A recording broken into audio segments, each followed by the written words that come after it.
தானப்பா நம்ம பொண்ணை கட்டிக்க போறவரு. அவருக்கு எதை செஞ்சாலும் நல்லா ரிச்சா பண்ணி கொடுத்துடணும். செஞ்சலாம் பெரியமா. சரிப்பா. பெரியமா, இது கல்யாண கான்ட்ராக்டோட கொட்டேஷன் 2-3 பேர் கொடுத்துருக்காங்க.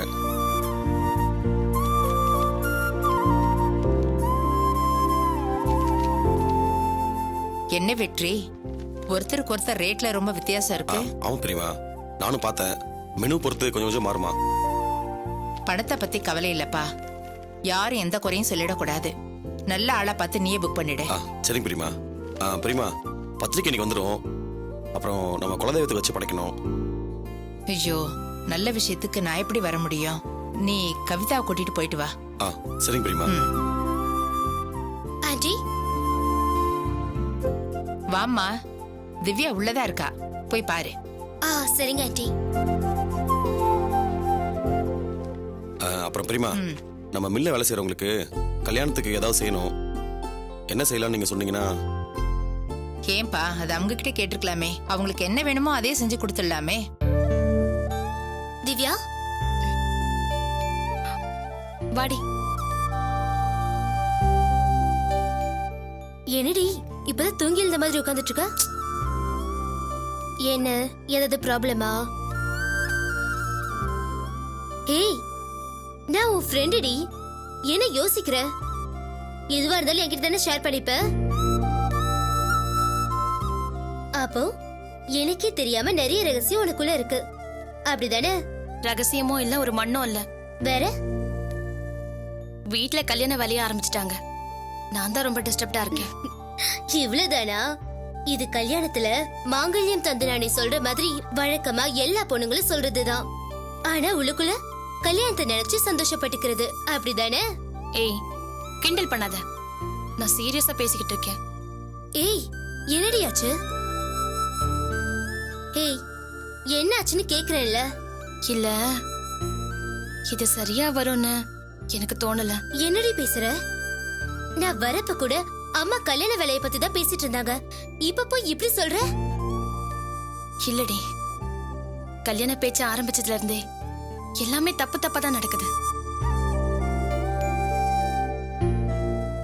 நான் முதல்ல மாப்பிள்ளைய நினைச்சு பார்த்தது நட்ராஜன்.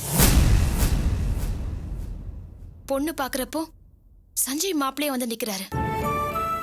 எனக்கு எவ்வளவு ஷாக்கா இருந்துச்சு தெரியுமா? ஏய், இத பத்தி தான் நம்ம அன்னைக்கே பேசிட்டோம்ல. ஏதோ மிஸ் அண்டர்ஸ்டாண்டிங்ல நடந்துச்சு, அது போய் இப்ப பேசிட்டு இருக்க? இல்லடி, அதனாலதான் நான் அதை சீரியஸாவே எடுத்துக்கல. வேற என்னடி பிரச்சனை உனக்கு? சஞ்சய் தாண்டி. நான் நிம்மி ஹஸ்பண்டோட பைக்ல போறத பார்த்துட்டு சஞ்சய்க்கு என் மேல சந்தேகம். நான் போன்ல எக்ஸ்பிளைன் பண்ணேன். ஆனா சஞ்சய் பேசின விதமே மனசுக்கு ரொம்ப கஷ்டமா இருந்துச்சு. யாருமே பண்ணக்கூடாத தப்ப நான் பண்ணிட்ட மாதிரி என்ன அப்படி ட்ரீட் பண்ணி பேசினாரு. எனக்கு என்னமோ போல ஆயிடுச்சுடி. அப்ப கூட நான் அதை பெருசுப்படுத்தல, விட்டுட்டேன். எந்த ஒரு பையனுமே மேரேஜ் பண்ணிக்க போற பொண்ண எப்படியெல்லாம் இம்ப்ரெஸ் பண்ண முடியும்னு பாப்பான். என்ன அவ இம்ப்ரெஸ் எல்லாம் பண்ண வேண்டாம். அம்மா கிட்ட போட்டு கொடுக்காம இருந்திருக்கலாம்ல. எங்க அம்மா கிட்ட சொல்லி அத ஒரு பெரிய ப்ராப்ளமா கிரியேட் பண்ணி நிம்மி வீட்டு வரைக்கும் அவங்கள போக வச்சிருச்சு. ஏன்பா இத போய் சொன்னு கேட்டா என் மேல எரிஞ்செரிஞ்சு விடுறான். சஞ்சய்க்கு என்ன பிடிக்கலையா இல்ல எனக்கு சஞ்சய பிடிக்கலையான்னு எனக்கு தெரியல. ஆனா 2 பேருமே வேற வேற வேவ் லென்த்ல தான் இருக்கும். எங்க 2 பேருக்குமே செட் ஆகாதுன்னு நல்ல தெளிவாவே தெரியுது. சரிடி, இப்ப என்ன பண்ண போற? அது மட்டும் தான் தெரியல. இங்க பாரு திவ்யா, பிடிக்காத வாழ்க்கைன்றது இட்ஸ் லைக் எ ஹெல். நீ இப்ப எடுக்க போற முடிவுன்றது உன் லைஃப் ஃபுல்லா சேர்த்துதா.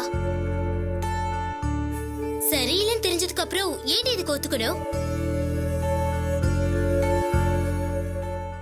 என்னடி, என்ன யோசிக்கிற? இல்ல, இப்ப நான் என்ன சொன்னாலும் எங்க அம்மா அக்செப்ட் பண்ண மாட்டாங்க. எங்க அக்காக்காக தான் இந்த கல்யாணத்தை அவாய்ட் பண்றேன்னு சொல்லுவாங்க. அதுக்காக அவனையே கல்யாணம் பண்ணிக்கிட்டு கடைசி வரைக்கும் டார்ச்சர் அனுபவிக்கிறேன்னு சொல்ல போறியா? எனக்கு வேற வழி தெரியலையேடி. இப்போதைக்கு என்னால முடிஞ்சது கடவுள்கிட்ட வேண்டிக்கிறது மட்டும்தான். எப்படியாவது இந்த கல்யாணம் நின்னு போயிடணும். நீ என்ன லூசா? கடவுளுக்கு வர வேலை இல்லையா என்ன? அந்த சின்ன நம்பிக்கையில தாண்டி பேசாம இருக்கேன். சரி, கடைசி நேரத்துல கடவுள் கைவிட்டாருன்னா வேற என்ன பண்றது? சஞ்சயே கல்யாணம் பண்ணிக்க வேண்டியதுதான். ஆனா இப்போ எனக்கு நம்பிக்கை இருக்குடி. என்னன்னு?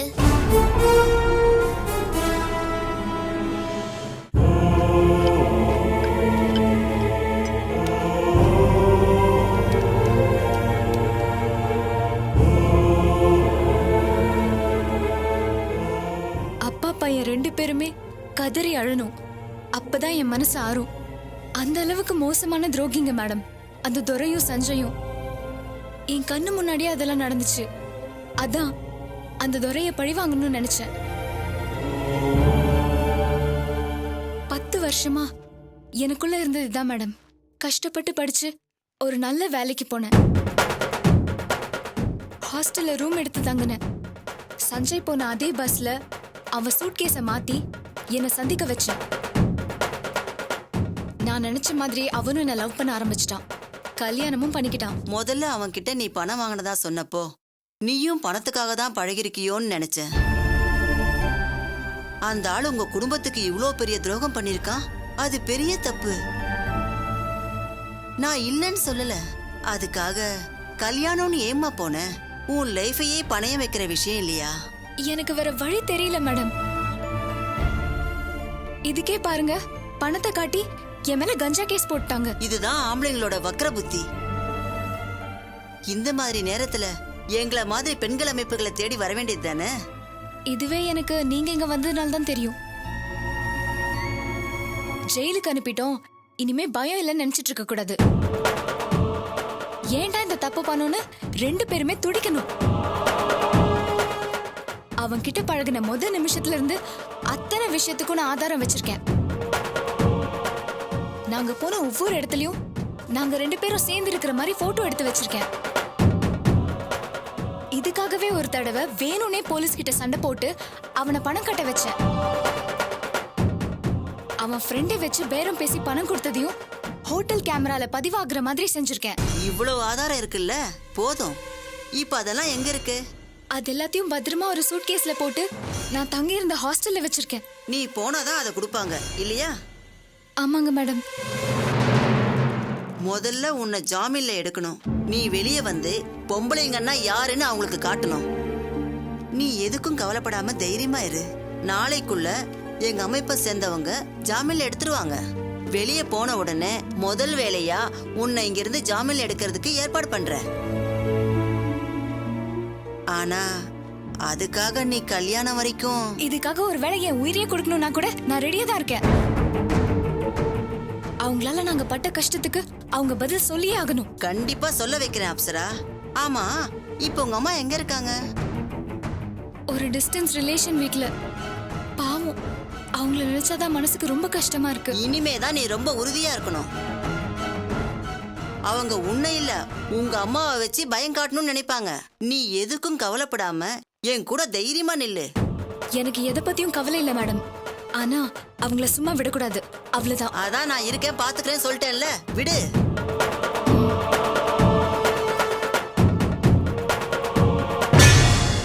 இவனுக்கு எதுக்குடா அந்த தேவையில்லாத வேலை? இவனை போய் யார் இதெல்லாம் வாங்கிட்டு வர சொன்னா? இப்படி தாண்டா தேவையில்லாம எல்லா விஷயத்திலையும் மூக்க நுழைப்பான். புரியாம பேசுதரா. வேற யார் கைக்கும் போகாம இவன் கைக்கு வந்ததுன்னு சந்தோஷப்படு. இவன் கிட்ட இருந்து ஈஸியா வாங்கிடலாம்டா.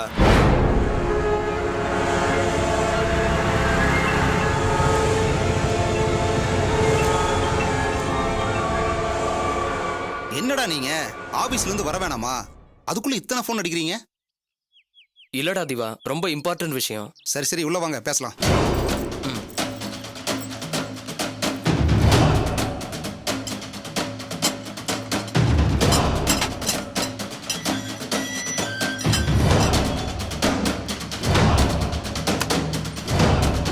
வாங்கடா.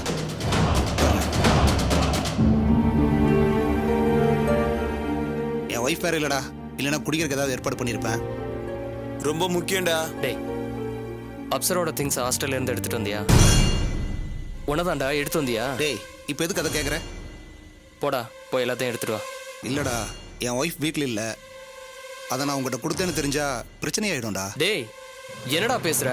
அப்சரா யாரு? என் ஒய்ஃபு. அவளோட திங்ஸை நீ எப்படிடா தரமாட்டேன்னு சொல்லுவேன்? அதுவும் உன் ஒய்ஃபு எப்படி தரமாட்டேன்னு சொல்லுவாங்க? வாயை மூடுறா. உன் ஒய்ஃப் தான் கஞ்சா கேஸ்ல பிடிச்சி உள்ள வைப்பீங்களா? நீ எல்லாம் மனசாட்சியே இல்லாதவன்டா. பாவம்டா அப்சரா. டேய் இப்ப எதுக்கு நீ ஓவரா உணர்ச்சி வசப்படுற? அவங்களுக்குள்ள என்ன பிரச்சனை நடந்திருக்குன்னு தெரியுமா உனக்கு? அவங்களுக்குள்ள பிரச்சனை வந்ததுக்கு காரணமே நீதான்டா. டேய் என்ன பேசுற டேய் நீ? மச்சான் ப்ளீஸ்டா உட்கார்றா. டேய் திவா கொடுத்துட்றா. இதை பாரு சஞ்சய், எதுவா இருந்தாலும் நீ அப்சரா கிட்ட பேசிக்க. ஐயோ புரியாம பேசாத திவா, அவ நல்லவல்லடா. அப்ப நீ மட்டும் என்னவா? டேய் உன் வீட்ல 2 நாள் இருந்தால உன்னையும் உன் ஒய்ஃபையும் எவ்வளவு டார்ச்சர் பண்ணா? டேய் அவ சுதந்திரமா இருக்கணும்னு தான் நினைச்சாடா. ஆனா தப்பான பொண்ணு கிடையாது. அவளை போய் கஞ்சா கேஸ் உள்ள போட்டீங்களடா. இத பாரு திவா, உனக்கு அவளை பத்தி தெரியாது. பணத்துக்காக தான் என் கூடவே பழகி இருக்கா. லட்சக்கணக்கில் பேரம் பேசினாடா. டேய் அவ சிச்சுவேஷன் எல்லாத்தையும் என்கிட்ட சொல்லிட்டா. நீ இப்படி பண்ணுறது ரொம்ப கேவலமா இருக்குடா. இதுக்காக விட அவ்வளவு கஷ்டப்பட்டு உங்க 2 பேருக்கு கல்யாணம் பண்ணி வச்சோம். என்னடா பேசுறாம? கல்யாணம் பண்ணி வச்சதுக்காக இவ சொல்ற மாதிரி வாழ முடியுமா? டேய் நீ யாரோட ஃப்ரெண்டுடா? இவன் ஃப்ரெண்டா இல்ல அப்சரோட ஃப்ரெண்டா? இத்தனை வருஷம் பல இந்த ஃப்ரெண்டுக்கு சப்போர்ட் பண்ணாம எவ்வளவு ஒருத்திக்கு சப்போர்ட் பண்ற? அவ என்கிட்டயே சொடுக்கு போட்டு சொல்றா, இவனையும் இவ அப்பாவையும் ஜெயில வைக்காம விட மாட்டேன்னு சவால் விடுறா. அது உனக்கு வேணுமா? இல்ல அவ கூட சேர்ந்து நீ இவனை மிரட்டி பணம் பறிக்கலான்னு பாக்குறியா? பாத்தியா உங்க பணக்கார புத்தியை காமிச்சிட்டீங்கல்ல. பின்ன எதுக்கிட்ட வச்சுக்கிட்டு தர மாட்டேங்கிற? டேய் சஞ்சய் அப்பாக்கு எல்லா விஷயமும் தெரியும். சஞ்சய் அப்பா தான் அப்சரா மேல கேஸ் கொடுத்தது.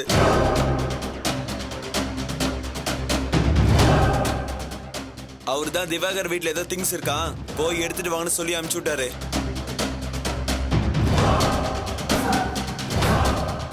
நீ தர மாட்டேன்னு சொன்னா அப்புறம் அவரு தான் வருவாரு.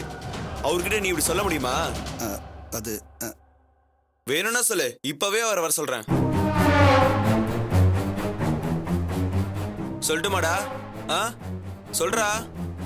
இல்லடா, என் ஒய்ஃபு தான் சொல்ல சொன்னா. சரி இருங்க ஒரு நிமிஷம்.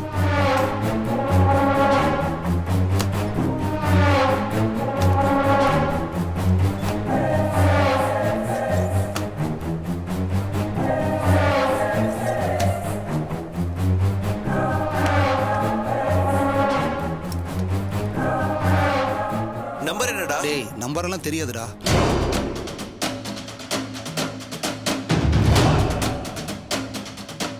டேய் ஏன் சஞ்சய் இந்த மாதிரி எல்லாம் பண்ற? டேய் அவளை பத்தி உனக்கு நல்லா தெரியும்ல. என்ன ஜெயிலுக்கு அனுப்பிடுவாடா.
என்னடா என்ன எழுதிருக்காவ?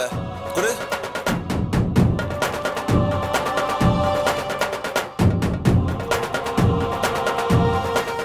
இன்று நான் திட்டமிட்டபடி சஞ்சய் சூட்கேஸை மாற்றி எடுத்துக்கொண்டு போனேன்.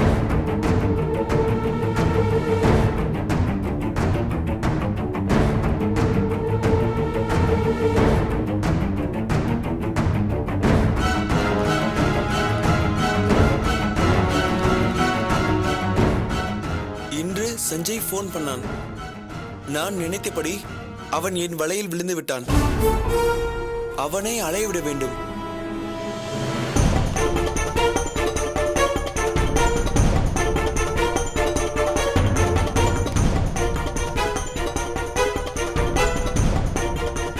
சஞ்சயின் அப்பா துரை ஒரு பணவெறி பிடித்த மிருகம்.